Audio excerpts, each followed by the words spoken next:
Welcome back to Be the Hope, everyone. We hope that you are just doing absolutely wonderful. It's been a hot minute since we've recorded one of these videos, but it's just something that we felt, well, originally I felt on my heart when I proposed the idea to Jessica. She was like, let's do it. And so here we are. But just before we really get started, Jessica, how are you doing? You know, I'm thinking it's kind of like how everybody's doing right now, just kind of going with the flow, trying to take it day by day, and really trying to rejoice in the opportunities that this crazy time offers, trying not to get too caught up in the changes and the craziness and just to see the positive, which works some days and doesn't work as well other days. But, trying to stay positive, trying to look on the bright side and see the hope and be the hope, right? That's Hey! the videos. So yeah, Yeah. not too bad. Well, good. So today we wanted to actually talk to you. This is mainly an encouragement for the parents, but also an encouragement for the kids going back to school. So we just want to focus on this whole back to school mentality. We know that there are a lot of changes. We know that there are a lot of unknowns and a lot of things that could change literally in an instant.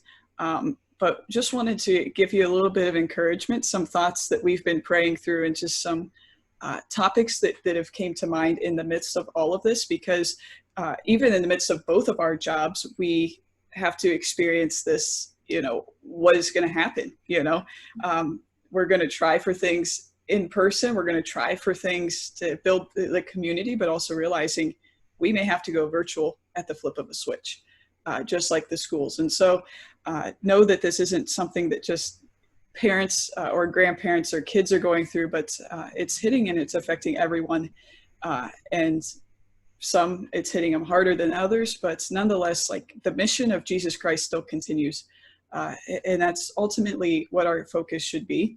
And so we just wanted to shed a little bit of light and a little bit of encouragement on just this season of unknown, especially as schools are getting ready to start. So just how can we be the hope in this troubling time? So I'll let Jessica kind of take the lead in starting us off, because she had a good introductory thought here.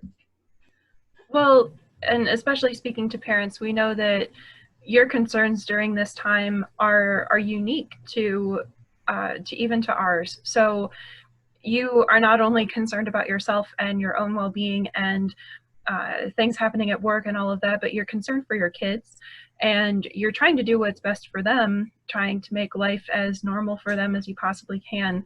And this going back to school time, it just makes that really rough. And I know I don't say that from personal experience, but I know what that must be like, because especially working in the church like we do, in a lot of ways, your families are our family, and we're concerned for you too. So first of all, know that we're praying for you. Mm-hmm. Secondly, as I was praying about what we could possibly say to bring hope to this situation for all of you, the Bible verse that came to mind is the 12th chapter of Luke, specifically verses 6 and 7. And this is probably a relatively familiar Bible passage for a lot of you.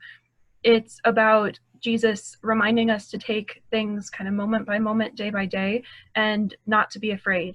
And that idea of not being afraid and not having a spirit of fear, but having a spirit of hope, is something that both Emma and I both really were focusing on when we were praying. We were feeling like the Holy Spirit really just wanted us to remind all of you that the Lord wants us not to be afraid, and He wants to give us hope. And this passage specifically talks about us in relation to sparrows, those small little birds that might not look very significant, but Jesus reminds us in this passage in Luke's gospel that 5 sparrows are sold for 2 small coins, yet not one of them has escaped the notice of God. Even the hairs on your head have all been counted. Do not be afraid. You are worth more than many sparrows. So even these sparrows that might not seem to be very significant in our eyes or in God's eyes, God knows them, and He cares for them, and He provides for them. The same is true for us, and it's the case in the situations where, you know, something really big happens, but also in those situations where we might be tempted to think that, you know, God doesn't care, or uh, you know, these concerns are very insignificant, that, you know, we should just kind of pull ourselves up by our bootstraps and keep going. And I know that's how some of us are just kind of getting through the days anymore. But I felt like this passage really reminded me, and hopefully reminds all of you, that God cares about even the things that don't seem significant, that we're tempted to just push to the side. He cares about those little concerns that you have about your kids. He cares about the little scheduling differences that are just making your family crazy. He cares about all of the little concerns that are weighing on you and your families right now. And for the kids too, all of the additional concerns that you guys have going back to school, God sees those and he cares as much as he cares how many hairs are on your head. So that was just a lot of hope and encouragement to me to not be afraid. And I felt the call to kind of share that with you. And then Emma also had a little bit of inspiration along this line of not being afraid and not having a spirit of fear. Sure. So like in Jessica, you touched on it just a little bit in Romans chapter 8. So St. Paul's letter to the Romans in chapter 8 starts with verse 14. Starts out by saying, for all who are led by the Spirit of God are sons or daughters of God, right? Which is all of us. If we've been baptized, we're led by the Spirit, right? For you did not receive a spirit of slavery to fall back into fear, but you have received a spirit of sonship, that when we cry, Abba, Father, it is the Spirit himself bearing witness with our spirit that we are children of God. It's the Holy Spirit that's reminding us that we are not to live in the spirit of fear. I'm not saying that we shouldn't be cautious or that we shouldn't be prudent or trying to live out of charity for one another. That's not what I'm saying at all. Like, we for sure definitely need to do that. But we shouldn't be living in a state of fear that COVID is going to wreck our lives. That's not the hope that we live in. That's not the hope in Jesus Christ, right? Because the truth is that Jesus Christ still reigns, right? Like, Jesus Christ is still the focal point. And I was also, as I was praying earlier today, I was reminded just of the image of Peter walking on water, right? And that when he kept his eyes fixed on Jesus, and I think this was the gospel reading either last week or the week before. I think so. Yeah. It was recently. But like, when Peter kept his eyes on Jesus, he was able to walk on water, right? I mean, I've tried to walk on water. It doesn't work very well. But the whole thing is that when Peter kept his eyes on Jesus, he was able to fulfill the mission in which Jesus wanted him to fulfill at that moment, which was increase his faith and his trust in him. But the minute that he started looking at the storms around him and the water and losing focus of who Jesus really is and that Jesus was standing right there, he started to sink. He started to let the fear of what was happening around him take over his heart. And the same is true for us today, right? You know, St. Paul's reminding us that we were given a spirit of adoption, like we are adopted sons and daughters of God. And with that, we're called to keep our eyes fixed on Jesus, not on the fear that's around us. But like I said, I want to honor and I want to respect the fact that we do need to be cautious during this time. We do need to act in a sense of prudency and be charitable to one another. Like we were talking before we started recording, we've had the opportunity to visit a couple of times over the past month, and it's been absolutely glorious, right? But I'm not saying even they don't visit people. Like, it was so glorious and it was such a beautiful moment that we could visit with one another, but it's the planning beforehand, right? I knew that I was going to see them. And so I lived in such a way that I wasn't posing myself to be at risk. You know, I wasn't going into large groups of people. I was trying to maintain just a distance from people so that I knew that I would be okay to visit with the people that I love, right? And the people that I care about. And so that's also, that's a call to prudency. It's a call to being charitable. So again, I wasn't necessarily living in a state of fear, but just wanting to be charitable to the people that I care about. And as we start going back to school, things are going to start getting crazier as parents, or maybe you're starting to go back to work in the office more regularly. instead of living in a state of fear, maybe what can you do to live in a state of prudency, right? How can you keep your eyes fixed on Jesus and say, okay, I am going back into the office, or my kids are going back to school, but what can I do on my part to show love to the other person? And that may mean sacrificing going to a gathering at a friend's house. It means that we live in a state of hope, and hope for one another, and a hope for love of neighbor. Well, and I kind of want to comment too on that idea of keeping our eyes fixed on Jesus. I've been praying about this a lot, what that really means, because working in the church, sometimes I run into that idea that, oh, I think about Jesus all day, you know, I don't have to worry about keeping my eyes fixed on him because I talk about him all day. But I've realized that when I go to pray, a lot of times I start running through my day and I start just thinking about all the things that went wrong, or things that I need to fix, or things that I need to do. And instead of praying with my eyes fixed on Jesus, I'm actually praying with my eyes fixed on me and the world and all the chaos, like Emma was talking about. So I guess part of the challenge here is, what does that look like for you to keep your eyes fixed on Jesus? When you go to pray, do you go to pray by presenting yourself to Jesus, fixing your eyes on him, and letting him speak to you and listening to what he has to say? Or are you like me a lot of times, where I often just run through my day and just am processing my day? That's good. We need to process our days, but that's not always all that prayer is. There's more to prayer than that, and that's something I've been realizing lately. And it's been amazing how much more peaceful I feel, and how much more peace is in my day when I really do intentionally pray with my eyes fixed on Jesus, instead of having them fixed on me or the world around me.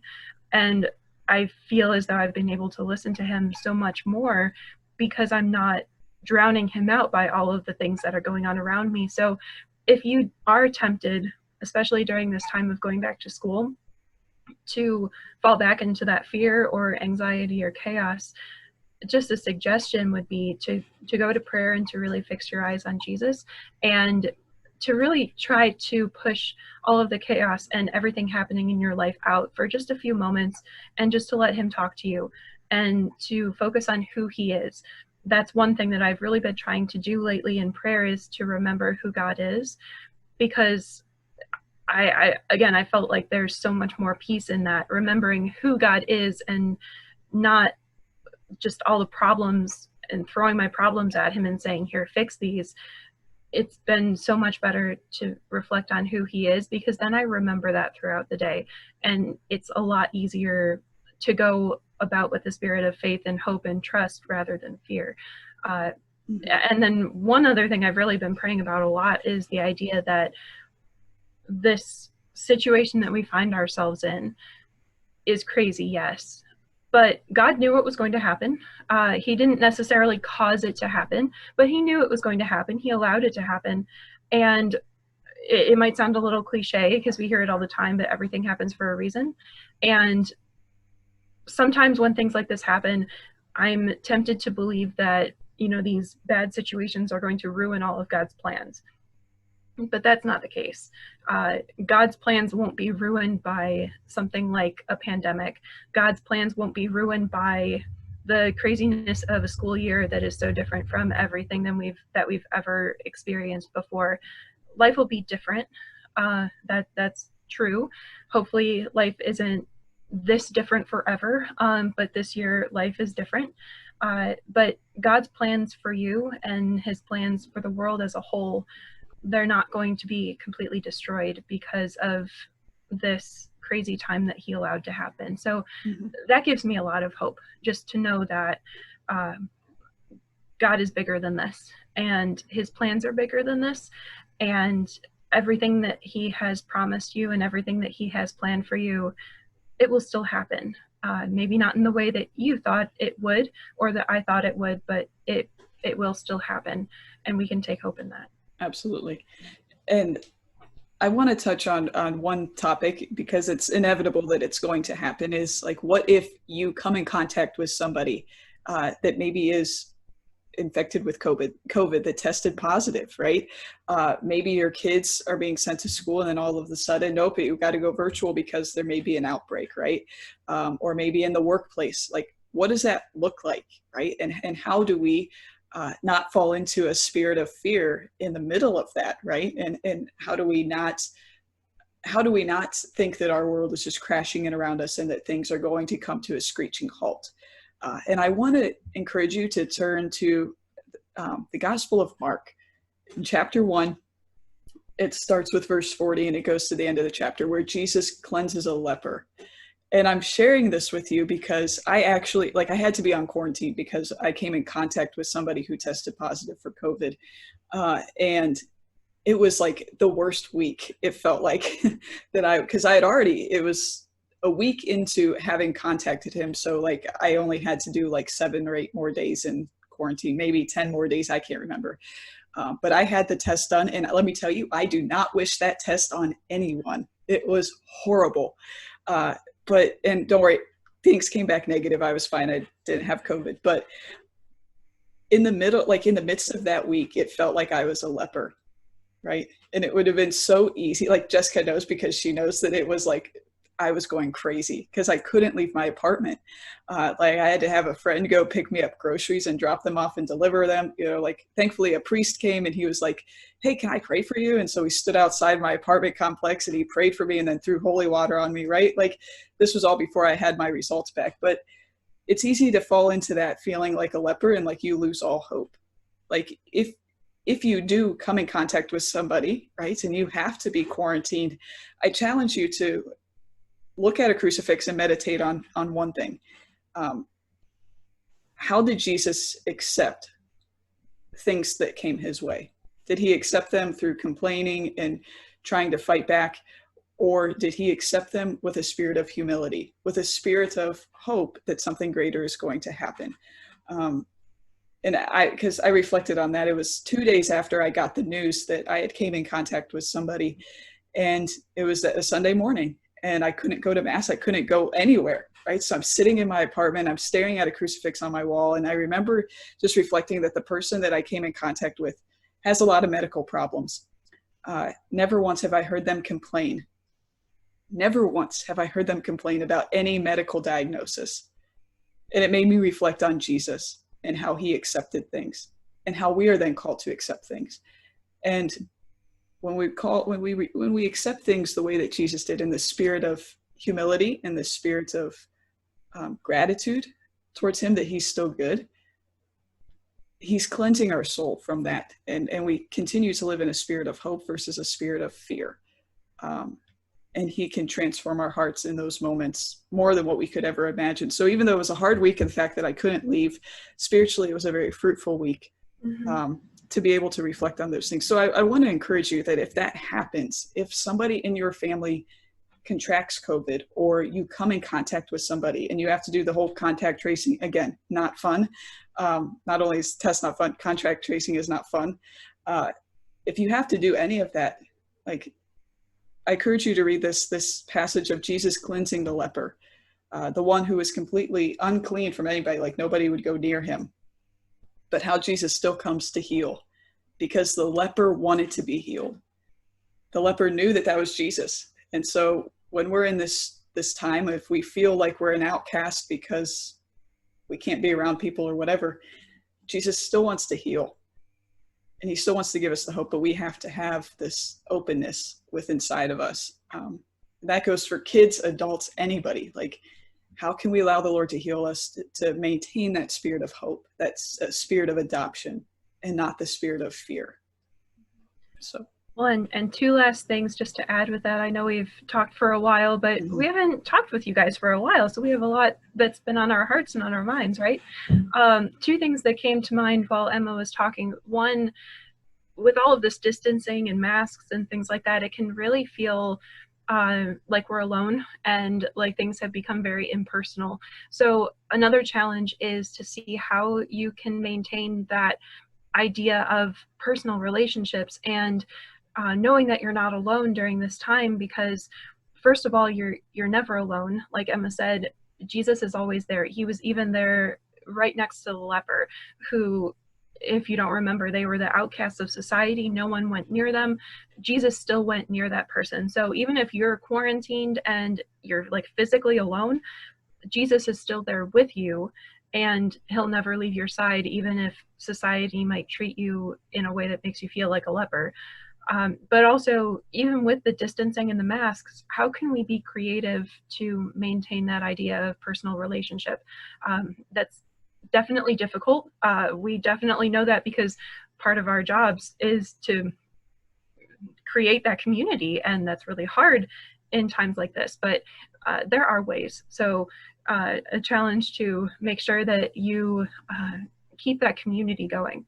And then secondly, another thing that I thought of as Emma was talking was a line that I heard on a TV show a day or two ago, and that is that we are not defined by what happens to us, but we're defined by how we react to what happens to us. So none of us could control any of this that's happening right now. The virus itself, the pandemic, the different rules and regulations that we have to follow, all of this, we can't control any of that. The only thing we can control is how we respond. And as Emma was encouraging us before, do we respond with hope? Do we respond with charity and humility and obedience even when we don't understand? And if we do respond in that way, then we can have a very fruitful time, even if it feels like it's just pure chaos and craziness.